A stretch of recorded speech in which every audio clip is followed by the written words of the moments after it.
మనకు ఆట ఆడించడం కూడా తెలుసు. ఎక్కడ్రా ఈ ఆటకు నా కొడుకో?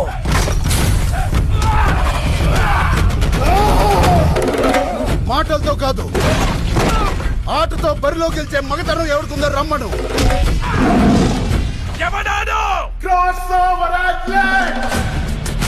రెండు ఆటలని కలిపి ఆడేవాడిని పిలిచే పేరు. నాను పెట్టిస్తారో